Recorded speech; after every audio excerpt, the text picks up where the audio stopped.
And our book gives details about the history of linear perspective. It talks about when it was discovered, because it was in the 1400s. So it's hard to think that before the 1400s they didn't have a sense of this. In the 1400s, of course, when we were having the Renaissance in painting and sculpture and architecture and the sciences and discoveries and exploration, the 1400s were a huge era of enlightenment for the human race. And we also have this discovery, and you can read about the Italian Renaissance.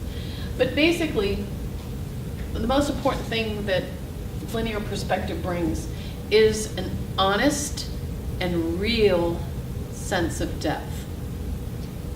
We can distort it, we can make it different, but when you use this kind of precision, literally using a ruler, making it line up, then you are truly creating what we see when we see something off in the distance.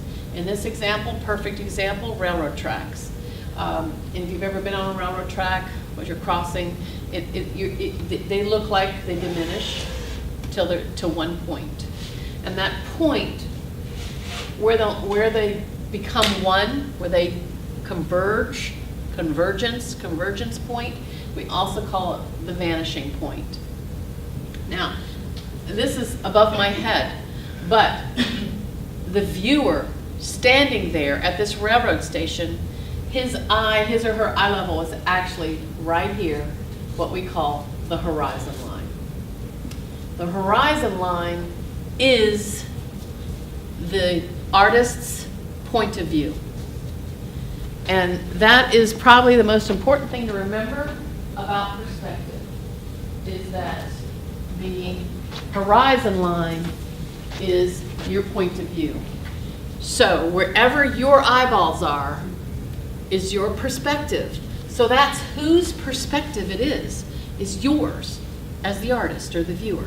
You're going to create a picture, a drawing, a painting that you're going to have the viewer see from your point of view as the artist. So whether you're short, medium, tall, whether you're looking down on something or up at something, the horizon line and therefore the vanishing point will always be the point of view of the artist. If you can remember that, you know where to start. You always know where to start with perspective. And we'll look at some examples of it. Now, the verticals are all vertical. Every line that goes up and down is going to be parallel to each other.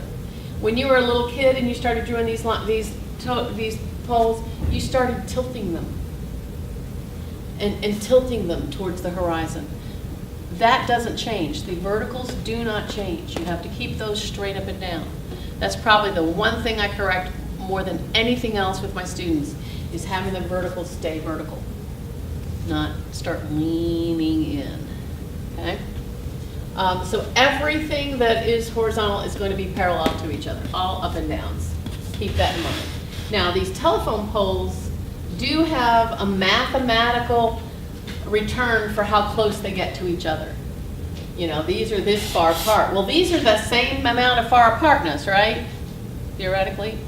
But because of that convergence with distance, it looks like they become one. They become one telephone pole back there. And if you were to continue these roof lines, which don't, the building stops here. But if you were to draw a line, these lines all converge at the same vanishing point. The tops of the telephone poles, the next beam, where they everything that is horizontal is going to converge in the same place. So this edge and this edge, this edge, this edge, this edge, this edge, this edge, all of everything that is parallel to the railroad tracks, everything goes to that same point, one point perspective. About linear perspective, still this is one point perspective, because all of these, the bottoms of these windows, buildings, doors, bottom, you can even create a sidewalk if you wanted, are going to go to this vanishing point because you're standing in the middle of the road in this city street. Now, because this building is facing you, these windows are all going to be completely parallel. you don't have any perspective on this because that building wall is facing you. So these lines would go up and down. They're just regular windows. The only building in perspective is this one that you're standing next to. You could add some sidewalk lines or some lines in the road if you want to with that one. These boxes could represent buildings, but they're random. I just drew boxes on the paper, and then like this. And then I just came back and did these little shapes to connect them, to connect the boxes with one vanishing point. So it's just another exercise in trying to think in terms of three-dimensionality with one-point perspective. Where the vanishing point would be, you can figure it out. It's probably right here, this doorway, because all these lines will come down to it, and these lines will come up to it. So it's somewhere right in here. And you can use your ruler and test that. I'm getting here, here. So it's not quite this doorknob, it's more here. So the artist is standing in the hallway but close to this wall, right? Remember, the main point is that the horizon line is the artist's viewpoint, and then basically the vanishing point is somewhere between their two eyeballs. Okay? So that's the main thing I want you to learn about, remember about linear perspective.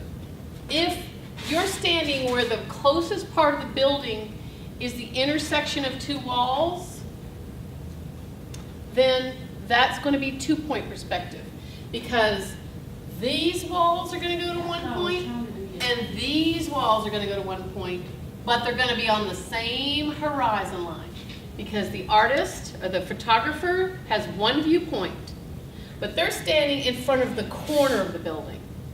And so you've got one horizon line, but these walls are going to go to that point, and these walls are going to go to that point. You can see these diminish, and going to a convergence point.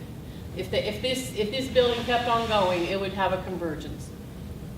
But even this sidewalk, the bottom of the building, the top of the doors, the signs, the bottom of the windows, the tops of the windows, and the tops of the buildings, even if they're not the same size building, they're all going to go to the same vanishing point. Now this building, these lines are going to go to that one.